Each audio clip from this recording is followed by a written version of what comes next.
जो गंदम का खर्चा 1 एकड़ के लिए 50 मन प्लस लेने का है वो 40 से 45 हज़ार है। आप बड़े आराम से 1 टन मिन्योर या प्लस माइनस 500 कर लें, बड़े आराम से आप इसे 50 मन गंदम ले सकते हैं। अस्सलाम वालेकुम नाज़रीन, मैं हूँ आपकी मेज़बान सायरा सईद। सावी गपशप में आप सबको खुशामदीद कहते हैं। आज का प्रोग्राम जो है वो बहुत ही अहम है हमारे उन काश्तकार हजरात के लिए जो कि खादों के इस्तेमाल से, खादों की बढ़ती हुई कीमतों से बहुत परेशान हैं। हमारे सावी के बहुत से ऐसे काश्तकार हैं जो कि इन ज़्यादा कीमतों की वजह से जिन्होंने खाद का इस्तेमाल जो बहुत कम कर दिया, जिससे फसलों की पैदावार जो है उस पर बड़ा असर पड़ा है। तो आज हम जो है यहाँ पे यूनिवर्सिटी ऑफ एग्रीकल्चर फैसलाबाद के सॉइल साइंस डिपार्टमेंट जो है वहाँ पे मौजूद हैं। वहाँ पे डॉक्टर नबील साहब हैं जो कि ऑर्गेनिक फर्टिलाइज़र पे, ऑर्गेनिक खाद पे काम कर रहे हैं, जो कि अगर मैं कहूँ कि वो केमिकल फर्टिलाइज़र जो हमारे किसान खाद इस्तेमाल कर रहे हैं उसका 70% जो है उसमें बचत देती हैं ये ऑर्गेनिक खादें, तो ये बिल्कुल गलत नहीं होगा। तो हम जो है वो बात करेंगे इसके बारे में कि ये ऑर्गेनिक खादें जो है वो इसको किस तरह से काश्तकार खुद बना सकता है और किस तरह से वो अपना कम खर्चा लगा के अपनी फसल जो है उसकी पैदावार अच्छी ले सकता है, ज़मीन जो है उसकी सेहत जो है वो अच्छी कर सकता है। इसके अलावा हमारे जो जिद्दत पसंद किसान सरदार बाबर फरीद साहब, जिसको हमारे काश्तकार बहुत अच्छे से जानते हैं, हमारे प्रोग्राम्स में आते रहते हैं, वो इस ऑर्गेनिक खाद को जो है वो बहुत अच्छे से इस्तेमाल कर रहे हैं। तो वो अपने किसान भाइयों को, जितने भी व्यूअर्स हैं हमारे, उनको बताएंगे कि इसके इस्तेमाल से उनको क्या रिजल्ट मिले और उनकी फसल की पैदावार जो है वो कैसे बेहतर हुई है। तो इसी के साथ हम अपना प्रोग्राम स्टार्ट करते हैं। जी अस्सलाम वालेकुम सर। वालेकुम सलाम। सर सबसे पहले तो हम बताएं कि ये जो कंपोस्ट जिसको हम ऑर्गेनिक खाद कह रहे हैं, जो कि हमें केमिकल खादों की निस्बत जो वो बेहतर रिजल्ट दे रही है, मुनाफा भी दे रही है, पैसे बचा सकता है किसान, ये क्या है और इसको किस तरह से किसान जो है वो तैयार कर सकते हैं? अच्छा जी, कंपोस्ट जो है ना, कंपोस्ट को अगर हम देखें या थोड़ा सा मैं इसको डिफ़ाइन करूं तो किसी भी ऑर्गेनिक वेस्ट या किसी रॉ वेस्ट की ये कन्वर्जन है ह्यूमस लाइक मटेरियल में। यानी एक आपका वेस्ट है वो रॉ है, अगर रॉ में देखें तो ये रॉ कलर का वेस्ट है। अब इसको बायोलॉजिकली कन्वर्ट करना है डार्क ह्यूमस लाइक मटेरियल में। ये आपको कलर का फ़र्क लग रहा है ना, डार्क ह्यूमस लाइक मटेरियल में। लेकिन ये कन्वर्जन है माइक्रो ऑर्गेनिज़म की। ये beneficial bacteria, fungi, beneficial nematode इस रॉ वेस्ट को बायोलॉजिकली कन्वर्ट कर देते हैं डार्क ह्यूमस लाइक मटेरियल में।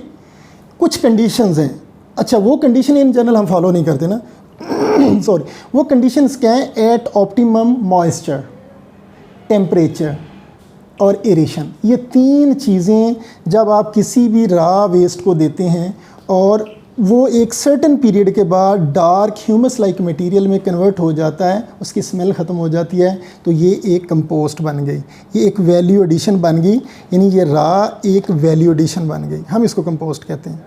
मतलब ज़िम्मेदार बहुत सारे अक्सर हमारे ज़िम्मेदार इसको मिसकंसेप्ट करते हैं। वो ये करते हैं जी कि हमारी मेन्योर का ढेर जो रूढ़ी जिसको हम कहते हैं वो जी पड़ी हुई है 4 महीने से 6 महीने से, और उस पर बारिशें भी पड़ रही हैं, उसको टेम्परेचर भी मिल रहा है, हाई टेम्परेचर ओपन इन्वायरमेंट में पड़ा हुआ है, और वो जी 3 महीने के बाद कंपोस्ट बन गई। ये ऐसा नहीं है।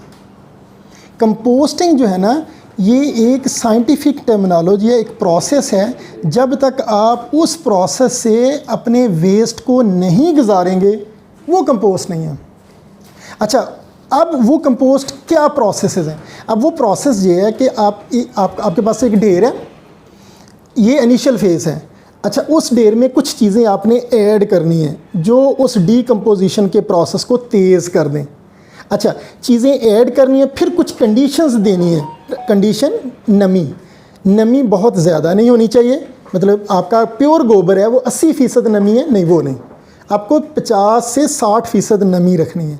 Temperature, ideal temperature 30 degree Celsius. अगर 40 है तो देखें उसको कैसे कूल कर सकते हैं, अगर 20 है तो उसको देखें थोड़ा सा स्पीड अप हम कैसे कर सकते हैं। और एरेशन, तो वेस्ट को माइक्रो ऑर्गेनिज़म की मौजूदगी में एक ख़ास कंडीशंस दे के, कुछ ख़ास कंडीशन दे के एक डार्क कलर में कन्वर्ट करना, ये कंपोस्टिंग है। सर अगर हम इसका कंपैरिजन करें हमारी केमिकल खादों से तो आप मतलब हमारे किसान के लिए ये समझना ज़्यादा आसान होगा अगर वो उसको कंपैरिजन में पता चल जाए कि अगर वो ये थोड़ा सा इस पर खर्चा करके माइक्रो ऑर्गेनिजम्स थोड़े से जो है वो ऐड करके तो उसको केमिकल जो वो खादें यूज़ कर रहे हैं डीएपी का बोरा जो है या यूरिया का तो उसको किस तरह बेनिफिट मिलेगा, तो इसके बारे में बताएं। अच्छा, यहाँ पे ये बड़ा अच्छा क्वेश्चन है जी। जैसे पिछले साल गंदम में जब फर्स्ट टाइम जब अलार्मिंग प्राइस थी, बहुत प्राइस बढ़ गई थी ना सडनली, 10,000 प्लस की डीएपी अब तो 14,000 की है। तो ये पिछले साल गंदम में देखने में आया था कि बहुत सारे फार्मर डिसहार्ट हो गए थे। वो इनपुट कॉस्ट बहुत ज़्यादा बढ़ने से उन्होंने एक सडनली रिएक्शन के तौर पे कहा था जी नहीं हम नहीं डाल रहे खादें, या मैं नहीं ऐड करूंगा तो केड़ी नेरी आनी है। मतलब ये टर्म थी उसकी ना, ये उसके वर्डिंग थे जो मैंने बहुत सारे डीलर से सुने कि जी फार्मर गुस्से से चला गया, रेट बहुत हाई हैं, गंदम की प्राइसेस भी इतनी स्पोर्ट प्राइसेस भी नहीं है, तो उसने ये कहा। अच्छा, इसका बड़ा अच्छा अल्टरनेट था ये गंदम के बाद। अनफॉर्चुनेटली वो क्लाइमेट चेंज ने बड़ा उसको, क्लाइमेट चेंज ने भी अपना हिस्सा डाला है, गंदम की पैदावार को कम किया। लेकिन पूरी दुनिया में एक स्लोगन चला था, इवन मैंने यूएसए के फार्मर, कैलिफोर्निया के जो 10,000 एकड़ के फार्म्स हैं, जो ऑस्ट्रेलिया के फार्म्स हैं, यूरोप के फार्म्स हैं, उन्होंने ये कहा था, वो जो फार्म जिनकी $10,000 की एक सीज़न की फर्टिलाइज़र थी वो 20,000 पे चली गई थी, तो इतनी ज़्यादा कॉस्ट बढ़ने से वो नहीं अफोर्ड कर रहे थे। उन्होंने क्या किया कि उन्होंने ये डिसाइड किया कि हम अपनी केमिकल खादों को इंटीग्रेट करते हैं ऑर्गेनिक के साथ। ये बड़ी लाइव एग्जांपल है मेरे पास बड़े बड़े फार्म्स के। उन्होंने कहा जी कि हम इंटीग्रेशंस करेंगे पोल्ट्री मैन्योर की, गोबर की, पोल्ट्री मैन्योर की, गोबर की, अच्छा जी उसके बाद प्रेसमड की जो ऑर्गेनिक फर्टिलाइज़र्स हैं हम उनकी इंटीग्रेशंस करके तो अपनी खादों के खर्चे को मैनेज करेंगे। अच्छा से एक फार्मर अव्वल तो उसको चाहिए कि वो फर्टिलाइज़र, ज़ाहिर वो नहीं डाल रहा, फर्टिलाइज़र प्राइसेस ज़्यादा, वो बिल्कुल होली सोली फर्टिलाइज़र नहीं ऐड करना चाह रहा, वो ऑर्गेनिक से भी अच्छी पैदावार ले सकता है बड़ी अच्छी क्वालिटी के साथ। मतलब हमने एक अभी कंपैरिजन किया था कि अगर एक फील्ड में आप 1 ton well rotted compost add कर देते हैं, एक अच्छी क्वालिटी की compost, dark humus like material, 1 ton compost में आपको क्या मिल सकता है जी? इस कंपोस्ट में 2.5% से 3% तक नाइट्रोजन है, तो आपको 30 किलो 35 किलो तक इसमें से नाइट्रोजन मिलेगी, 35 kg। अच्छा, इसमें 1.5% कंपोस्ट में फास्फोरस है, तो 1 टन 1000 किलो उसमें आपको 15 किलो फास्फोरस मिल जाएगी।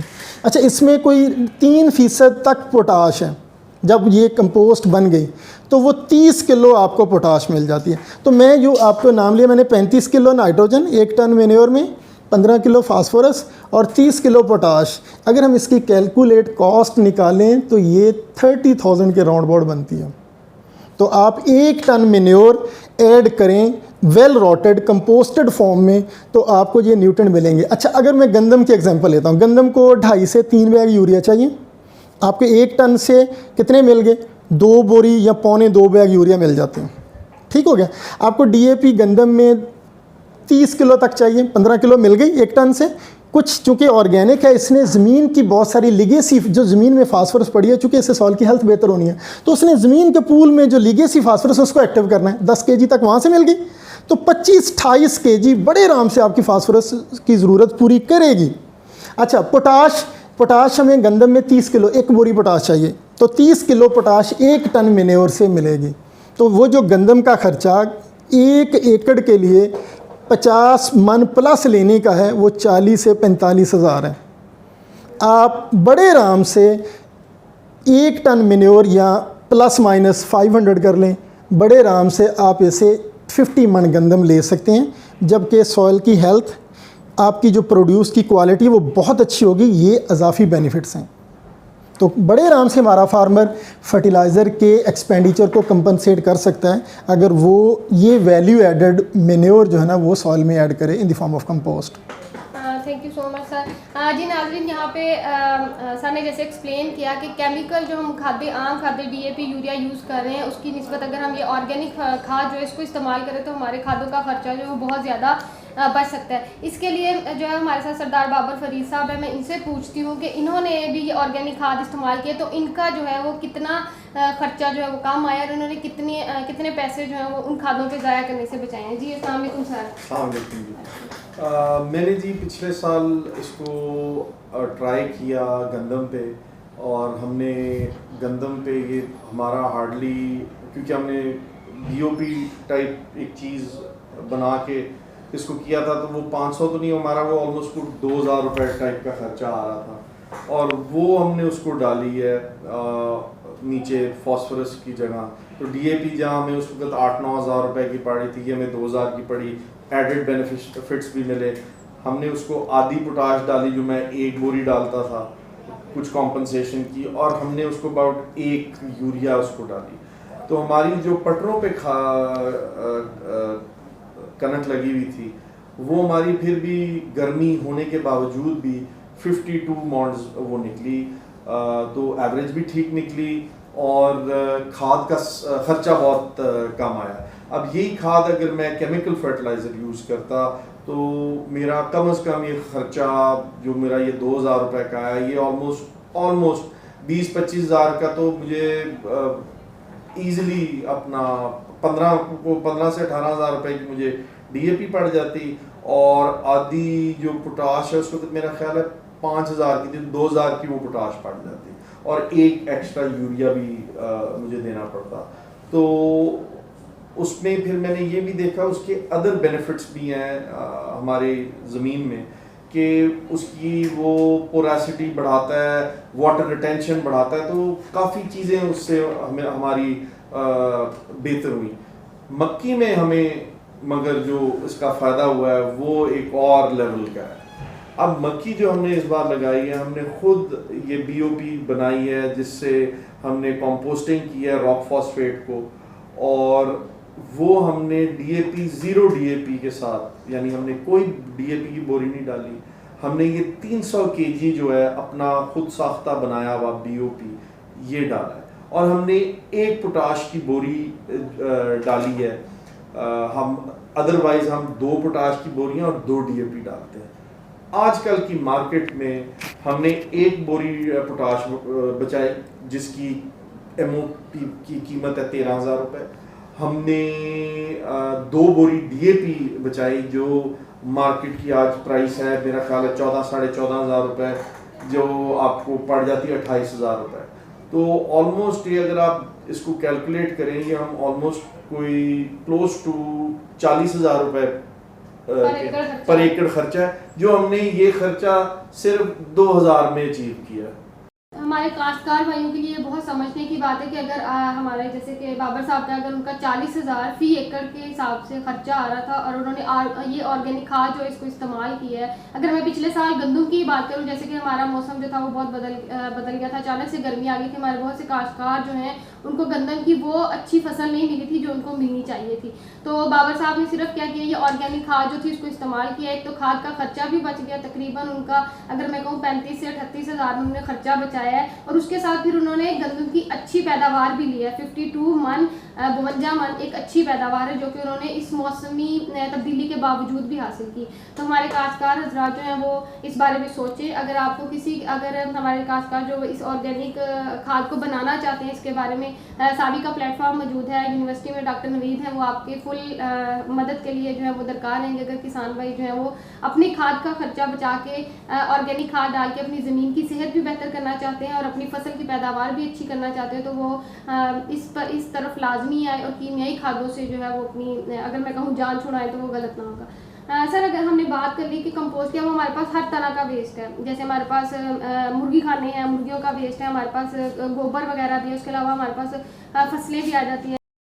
कि आपके पास बेशुमार वेस्ट है ना, वैरायटी ऑफ ऑर्गेनिक वेस्ट है। ऑर्गेनिक वेस्ट में जैसे आपने कहा जी कि क्रॉप रेजिड्यू वीट में बेशुमार होता है, जितने दाने हैं उससे 1.25 गुना आपके पास वीट स्ट्रॉ है, जिसको फार्मर समटाइम आग लगा देता है ना अगर वो कंबाइन से हार्वेस्टिंग कर रहे हैं, क्योंकि और दूसरा राइस में डबल आपका जितने ग्रेन है 50 मन अगर आपकी पैदावार आती है तो 100 मन आपके पास 1 एकड़ से वेस्ट आना है। तो डेफिनेटली ये सारा वेस्ट वेल्थ है। अच्छा, फिर पोल्ट्री हाउसेस, जैसे कि ये मैंने कहा पोल्ट्री में आपके पास बेशुमार वेस्ट है जो 40 दिन के फ्लॉक से निकलता है आपको टनों के हिसाब से। अच्छा, अगर हम मेथड्स की, मैं पहले मेथड्स बात करता हूँ, जो सिस्टम्स बात करते हैं, तो एक पुराना मेथड हुआ करता था कंपोस्ट बनाने का जी, बड़ा सा गड़ा खोद लें, एक गड़ा किसी फॉर्म पे खोद लें, जितना वेस्ट है उसमें डंप करते जाएं। अच्छा, वो डंप होता जाएगा, एनिमल का यूरिन है, वेस्ट है, या सब्जियों का वेस्ट वहाँ पे जो भी फार्म पे अवेलेबल है उसमें डाल देते हैं। फिर उसको 6 महीने के बाद वो खुद ही गलता सड़ता रहता है, जो कि एक बड़ा ओल्ड मेथड है, एनॉक्सियस है, स्मेल बड़ी बैड आती है, जो पार्शली एरोबिक है, ज़्यादातर वो एनारोबिक है। और ये मेथड को दुनिया में इतना पसंद नहीं किया जाता, ये हेक्टिक है। फार्मर कभी भी इसको लाइक नहीं करता कि गड्ढे में पहले चीज़ें डालें और फिर उसको निकालें, ये एक डबल मुसीबत है ना। और फिर ये एनारोबिक प्रोसेस इतना अच्छा नहीं है जितना एरोबिक प्रोसेस है। तो गड्ढे वाले मेथड को अब लोगों ने रिप्लेस किया है सरफेस, हम इसको स्टैटिक पाइल भी कहते हैं, यानी आप एक सरफेस के ऊपर ढेर लगा दें या एक पाइल बना दें, लंबी सी पाइल, एक पाइल, तूड़ी की धड़, बिल्कुल जैसे सरदार साहब ने कहा जी, बिल्कुल तूड़ी की धड़ की तरह आप एक पाइल बना दें। उस पाइल में आप उसको पाइल में थोड़ा सा उसको, जो मैंने 3-4 चीज़ें बताई हैं कि आपको उसको एरेट करना है, आपको उसको मॉइस्चर देनी है, आप उसको टेम्परेचर तो नेचर से आ जाएगा खुद, उसमें 2-3 चीज़ें ऐड करनी, वो मैं अभी नेक्स्ट आपको बताऊंगा। इन वेसल में बहुत सारी कंपनियां भी अब कुछ आ रही हैं। इन वेसल में आप एक बड़ा सा फर्मेंटर टाइप बनाते हैं, एक फर्मेंटर जिसमें आप सारी चीज़ें ऐड कर लेते हैं। ऐड करने के बाद उसको रोटरी ड्रम जिसको कहते हैं ना, वो रोटरी ड्रम, मैकेनिकल कंपोस्टर भी हम उसको कहते हैं, वो एक सर्टेन स्पीड में घूमता है और वो बड़े 10 दिन में 12 दिन में वो आपको कंपोस्ट बना के दे देता है, क्योंकि उसमें कंडीशन ऑप्टिमाइज्ड है, आप टेम्परेचर ऑप्टिमाइज रख रहे हैं, उसमें मॉइस्चर हर चीज़ ऑप्टिमाइज है। ये इन वेसल या कंपोस्टिंग की लेटेस्ट फॉर्म है जिसमें हर चीज़ कंट्रोल्ड है, कंप्यूटराइज्ड है। अच्छा, वो जो मैंने दूसरी फॉर्म बताई थी स्टैटिक ढेर वाली, उसमें कुछ पुराने तरीकों में मैनुअल लेबर इन्वॉल्व थी। अब जो रिसेंटली आ रही है, मैंने सरदार साहब के भी आपको एग्जांपल देता हूँ, इन्होंने एक विंडरो बनाई है जो स्टैटिक मेथड है ढेर वाला या धड़ वाला, उसको आप मैकेनिकली भी बड़े आराम से तैयार करवा सकते हैं। विंडरो एक मेथड है, एक मशीन डिज़ाइन करवाई जाती है जो लोकली भी हमने बनाई है सरदार साहब ने 3 लाख रुपए में। अगर आप बाहर से मंगवाना चाहते हैं तो $20,000 की आ जाती है। वो विंडरो जो है ना, आपकी लेबर की जो हेक्टिक टेंशन है वो ख़त्म कर देती है। वो क्या करेगी, वो जो विंडरो है उसके ऊपर आप पानी का टैंक रखते हैं, कुछ सोल्यूशंस रखते हैं, वो अंदर में उसके सेम लाइक रूटावेटर, वो उसको मिक्स कर रही है, दोबारा ढेर लगा रही है, जो चीज़ें ऐड होनी है वो ड्रम से ऐड हो रही हैं, और एक बड़े नाइस वे से आधे घंटे में आपकी सारी पाइल एरेट भी हो जाती है, मॉइस्चर भी मिल जाती है, इन्वर्ट भी हो जाती है, मिक्स भी हो जाती है। तो कंपोस्टिंग के ये 3 सिस्टम हैं, एक ख़त्म हो गया है, एक स्टैटिक में मैनुअल और आपकी विंडरो मेथड है मैकेनिकल, और एक इन वेसल कंपोस्टिंग है जी। रॉ जैसे कि फार्मर जो है वो गोबर की खाद रख देता है, 6 महीने बाद डालता है, ये वो, तो ये कितना टाइम लेती है, कितने टाइम बाद फार्मर जो है इसको यूज़ कर सकता है? अच्छा, ज़बरदस्त जी। ये यहाँ पे एक मैंने पहले भी आपको बताया था कि मिसकंसेप्ट है कि आप फार्मर का रूढ़ी का मेन्योर का ढेर लगा है, वो कंपोस्ट नहीं बन सकती, वो 6 महीने का साल भी पड़ी रहे, वो जस्ट उसमें गैसें उड़ जाती हैं, टेम्परेचर 30 से ऊपर जाता है, फास्फोरस पोटाश रन ऑफ हो जाता है। अच्छा, अगर मैं कंपोस्टिंग को कहूँ, एक तो नेचुरल है खदादार, लेकिन अगर हम इसको इंड्यूस या कहें, क्योंकि टाइम किसी के पास नहीं, हर बंदा बड़ा तेज़ है, इंटेंसिव क्रॉपिंग सिस्टम है, लोग ठेके के फार्मिंग कर रहे हैं। ठेके के फार्मिंग में हर बंदे को पता है कि मेरा खर्चा कम रहे और मैं फसलें ज़्यादा लूँ, और ज़्यादा फसलों के चक्करों में वो बिल्कुल भूल जाता है कि मुझे सॉइल को भी कुछ देना है। वो सबसे बड़ा जुल्म करता है कि अगर वो थोड़ा सा ज़ाहिर है कि सॉइल ही उसके बच्चों को पाल रही है ना, पूरी सोसाइटी को, पाकिस्तान के लोगों को फीड दे रही है, अगर वो थोड़ा सा सॉइल को केयर करेगा तो वो ये इससे ज़्यादा आने वाली नस्लों के ऊपर इससे अच्छी वो उसकी ब्लेस, वो जो कह रहे हैं कि उसकी मेहरबानी नहीं, इससे बढ़ के नहीं है ना। अच्छा, कंपोस्टिंग में देखें तो 3 इंग्रेडिएंट बड़े अच्छे हैं, 3 इंग्रेडिएंट बड़े अच्छे, अगर आपने बड़ी तेज़ी से कंपोस्ट करनी है और अपना टाइम बचाना है, तो सबसे टॉप क्लास के से ये मेरे पास रॉ वेस्ट है, बिल्कुल ड्राई है। पहली चीज़, इसमें मॉइस्चर 50% मॉइस्चर का बड़ा अच्छा तरीका है कि आप इसको मुट्ठी में दबाएं, अगर आपके यहाँ से नमी निकल रही है थोड़ी सी, तो ये आपका 50-55% मॉइस्चर है। तो इस तरह इस वेट होनी चाहिए, टेम्परेचर खुद ही जनरेट हो जाना एनवायरनमेंट से। अच्छा, उसके बाद आप इसमें 1 से ज़्यादा % ये वेस्ट डीकम्पोज़र लगाएं। ये डीकम्पोज़र बैक्टीरिया ये बहुत शानदार है, आप इस नेचुरल प्रोसेस को बड़े एफिशिएंटली स्पीड अप करवा सकते हैं, यानी महीनों की गेम महीने में आ सकती है। इस वाइडर CN रेशो, यानी नाइट्रोजन चूँकि कम होती है ना स्ट्रॉ में, उस नाइट्रोजन की रेशो को थोड़ा सा आप नैरो कर लें। मैं ये नहीं कह रहा इसमें बैग के बैग यूरिया डालें, 1% या आधा % यूरिया का सोल्यूशन, यानी 100 लीटर आधा किलो या 100 लीटर 1 किलो, 1 किलो बहुत है, 1 किलो यूरिया का 100 लीटर का सोल्यूशन एक ट्रॉली में ऐड कर दें, कुछ भी नहीं है, 3 टन की ट्रॉली 100 लीटर यानी 1 किलो यूरिया का सोल्यूशन बनाएं, आप उसमें ऐड कर दें। इसी तरह 1% 100 लीटर का ये 1 लीटर वेस्ट डिकम्पोज़र उसमें ऐड करवा दें। मोलेसेस आधा %, ये कुछ भी नहीं है, ये मोलेसेस इस वक्त 40 रुपये लीटर है, किलो है, तो आधा किलो मोलेसेस या 1 किलो चलो कर ले, 40 रुपये की मोलेसेस का सोल्यूशन आप बनाएं। और ये तीनों चीज़ें जब आप गोबर के ढेर में या किसी भी वेस्ट के ढेर में ऐड करेंगे और फिर उसको मिक्स अच्छे से करके एक विंडरो के हिसाब से उसको लगा दें, ये आपकी एक इंड्यूस्ड और फास्ट कंपोस्टिंग का पहला स्टेप है। और ये मीज़ोफिल स्टेज आती है। अगर कंपोस्टिंग को मैं क्विकली सम अप करूँ, ये चीज़ें ऐड करेंगे। कंपोस्टिंग मीन एक पहली स्टेज होती है मीज़ोफिल, जिसमें एक्लामेटाइज हो रही है। आपका जो बहुत सारा प्रोसेस है वो इन्वायरमेंट के हिसाब से उसका टेम्परेचर है ना, अगर बात 30 है तो अंदर भी 30 है। माइक्रोब तेज़ी से फ्लोरिश हो रहे हैं। अब एग्जैक्ट 1 वीक के बाद वो थर्मोफिलिक स्टेज में चली जाती है। ये बहुत ज़रूरी है। थर्मोफिलिक मीन कि अब इसमें हीट डिसिपेट होनी है। किसी भी गोबर की, किसी भी वेस्ट की जब तक हीट डिसिपेट नहीं होगी ना, वो नुकसानदेह है फसलों के लिए, वो आपकी फसल को बर्न करेगा। तो लिहाजा ड्राई मिन्योर की भी हीट डिसिपेट होती है। एग्जैक्ट 1 वीक के बाद जब ये चीज़ें ऐड करेंगे, 1 वीक के बाद क्या होगा, आपकी थर्मोफिलिक स्टेज आ जाएगी। तो मीज़ोफिल पहली, थर्मोफिलिक स्टेज में क्या है, ये 70 डिग्री सेल्सियस टेम्परेचर जाता है। इसके बेनिफिट्स क्या हैं? जो थर्मोफिलिक स्टेज है, आपके मिन्योर में जितने जानवरों के जो गोबर में आते हैं वीड सीड्स, उसको किल कर देते हैं, पैथोजन किल हो जाएंगे। अच्छा, बल्किंग मटेरियल रिड्यूस, क्योंकि बहुत सारी गैसेस फॉर्म में हीट डिसिपेट हो जाती है। पैथोजन इकोलाई बेशुमार आता है, ये सैल्मोनेला आता है। तो ये 70 डिग्री सेल्सियस के इतने ज़्यादा बेनिफिट हैं, और उससे में जो बर्निंग इफेक्ट है उस वेस्ट का, वो भी ख़त्म हो जाता है। अच्छा, 1 वीक थर्मोफिलिक स्टेज, इस दौरान आपने मिक्सिंग करनी है। थर्मोफिलिक स्टेज के बाद फिर कूलिंग या मैच्योरेशन स्टेज है। तो तीसरे या चौथे हफ्ते में अगर आप इंड्यूस कंपोस्टिंग कर रहे हैं, तो तीसरे हफ्ते में आपकी कूलिंग स्टेज एक स्टेबल आती है। अब ना हीट बन रही है, ना कम हो रही है, बल्कि कम हो रही है हीट। और एक स्टेबल स्टेज के बाद वो क्योरिंग या मैच्योरेशन या स्टेबल स्टेज शुरू हो जाती है। तो फिर वो कूल की तरफ जाती है। वो कूलिंग स्टेज, वो स्टेबल, वो क्योरिंग स्टेज जो है ना, वो स्टेज जैसे ही आपको 1 महीने 25 दिन के बाद अचीव होगी, आप उस कंपोस्टिंग को देखेंगे, उसको स्मेल करेंगे, मिट्टी की तरह भीनी भीनी खुशबू आएगी उसमें कोई हीटिंग नहीं है, उसकी हीट ख़त्म हो गई, उसमें पैथोजन ख़त्म हो गया, उसमें बैड स्मेल ख़त्म हो गई, उसमें ये सारी कबाहतें ख़त्म हो गई जो आपकी सॉइल में प्रॉब्लमेटिक है, जिसको वजह से फार्मर कंपोस्टिंग या मिन्योर ऐड नहीं करता, उसे वीड्स कंट्रोल नहीं होती, पैथोजन का लोड, फूड पॉइजन आपको आती है। तो कंपोस्टिंग में 3 मेथड अगर आपने इंड्यूस करवानी है, मैंने आपके इंग्रेडिएंट बता दिए। ये थोड़ा सा 3 से 4 वीक का प्रोसेस अगर फार्मर कर लेगा तो उसके पैसे तो बचने हैं, आपका एनवायरनमेंट बच गया, आपकी पैथोजेनिसिटी वीडीसाइड का खर्चा बच गया, बेशुमार बेनिफिट्स हैं। सॉइल की हेल्थ ये भी अलग है। हाँ जी सर, थैंक इस प्रोसेस को। जी sir, thank you so much.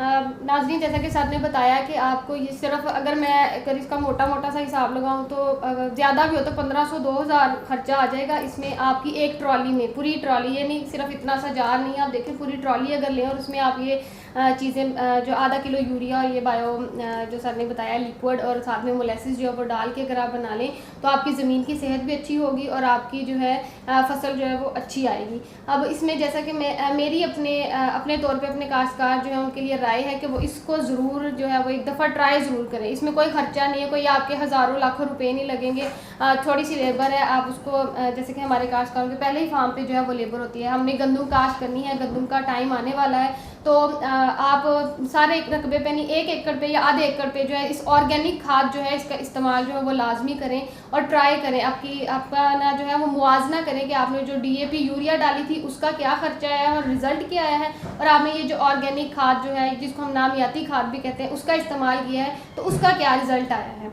और सबसे अहम सवाल जो कि हमारे प्रोग्राम में जो किसान जो पूछते हैं या हमारे किसान जो कंसर्न करते हैं वो ये है कि एक तो ये चीज़ें मिलेंगी कहाँ से सर, इसका भी थोड़ा सा बता दें कि जो काश्तकार जो है वो ख़रीदना चाहते हैं तो उनको कहाँ से मिलेंगे और वो कैसे, क्या मेथड है, कैसे परचेज़ कर सकते हैं। तो ये जो वेस्ट डिकम्पोज़र है ये एग्रीकल्चर यूनिवर्सिटी से मिल जाएगा आपको। हम इसको प्रोवाइड करें फार्मर को बड़े नॉमिनल प्राइस पे, नो प्रॉफिट नो लॉस पे ना, हम इसको फार्मर को प्रोवाइड करते हैं। हम हर फार्मर के एड्रेस पे बिल्टी करवा देते हैं। इवन किसी इलाके में हम अगर एक फार्मर को भेज दें तो बहुत सारे फार्मर उसकी मल्टीप्लाइड फॉर्म भी यूज़ कर सकते हैं, ये मल्टीप्लाई हो जाता है तो मल्टीप्लाइड में और इकोनॉमिक्स बढ़ जाती है। तो ये सारी चीज़ें हमारे पास अवेलेबल हैं। हम ये नहीं कहते, हम कहते हैं कि चलो अच्छी कंपोस्ट जो हमारे पास है हम 150 से 200 किलो फार्मर को ऐड करवाते हैं, लेकिन हम साथ कहते हैं कि अपना 50% फर्टिलाइज़र रोक लो, 50%, और 150 किलो हमारी कंपोस्ट ऐड कर लें। अगर जो नहीं अर्जेंट बना सकते या जिनका भी प्लान है तो वो कंपोस्ट भी हमारे पास अवेलेबल है। हम बड़े नॉमिनल प्राइस में, एक बैग है 800 रुपये उसकी कॉस्ट है, नथिंग। वो 2 से 3 बैग अगर वो ऐड करता है फार्मर तो अपना 50% फर्टिलाइज़र वो सेव कर सकता है। हमारे वो प्रोग्रेसिव काश्तकार जो कि इस कंपोस्ट को खुद बनाना चाह रहे हैं, खुद इस पर एक्सपेरिमेंट करना चाह रहे हैं, वो ये लिक्विड जो है वो लेना चाह रहे हैं, तो वो भी सावी के थ्रू जो है वो रब्ता कर सकते हैं, उनके लिए भी अवेलेबल होगा। और फार्मर को ट्रैवल करने की भी ज़रूरत नहीं है, जो इदारा है ये खुद उनके एड्रेस तक जो है वो उसको बिल्टी करवा देगा। और प्रोग्राम के एंड पे मैं एक अहम बात ज़रूर करना चाहूँगी कि चाहे हम ऑर्गेनिक खाद इस्तेमाल करें, चाहे हम केमिकल खाद इस्तेमाल करें, मकसद हमारा ये है कि हमारी ज़मीन की सेहत अच्छी हो। तो इसलिए किसी भी फसल को उगाने से पहले अपनी ज़मीन का टेस्ट लाजमी करवाएं। मैंने बहुत से देखा है कि हमारे काश्तकार जो हैं वो ज़मीन का टेस्ट जो है वो बिल्कुल नहीं करवाते हैं, और ऐसे ही जो है वो खादें भी डाल लेते हैं, चाहे वो ऑर्गेनिक है चाहे वो केमिकल है, और इसी तरह फिर उनकी पैदावार जो है वो मुतासिर होती है। तो अपनी ज़मीन का जो है वो टेस्ट तजज़िया लाजमी कराएं ताकि पता चले कि ज़मीन में कौन से न्यूट्रिएंट अजाफी हैं, कौन से कम हैं, कौन सी हमें खाद इस्तेमाल करनी है। इसलिए ज़मीन का तजज़िया लाजमी करवाएं। सावी जो है वो आपको प्लेटफॉर्म प्रोवाइड कर रहा है, आप सावी के थ्रू जो है अपनी ज़मीन का तजज़िया करवा सकते हैं। उसके अलावा आज का अगर मैं प्रोग्राम एंड करूँ ऑर्गेनिक फर्टिलाइज़र पे, तो ऑर्गेनिक फर्टिलाइज़र अगर कोई काश्तकार ख़रीदना चाहता है, उसके बारे में कुछ मज़ीद भी मालूमात चाहता है, तो हम वो कमेंट सेक्शन में हमें बता सकता है, और हम जो है यूनिवर्सिटी ऑफ एग्रीकल्चर का नंबर भी प्रोवाइड कर देंगे जिस पे वो डायरेक्ट भी कॉन्टैक्ट कर सकता है। और इसी के साथ अपनी मेज़बान सायरा सईद को इजाज़त दीजिए। इंशाल्लाह अगली वीडियो में हम फार्म पे हाजिर होंगे, वहाँ पे हम आपको जो है वो इसकी प्रॉपर प्रैक्टिकल दिखाएंगे कि किस तरह से मैनुअली भी और मैकेनिकली भी जो है फार्मर जो है वो ये ऑर्गेनिक कंपोस्ट जो है ऑर्गेनिक खाद जो वो तैयार कर रहा है और उसकी फसल जो है उसकी सेहत बेहतर हो रही है। जी अल्लाह हाफिज़। मज़ीद मालूमात और बर वक्त आगाही हासिल करने के लिए सावी के तमाम सोशल मीडिया अकाउंट्स के साथ जुड़े रहें और सावी की ऐप को प्ले स्टोर से डाउनलोड करके फ़ायदा उठाएं। शुक्रिया।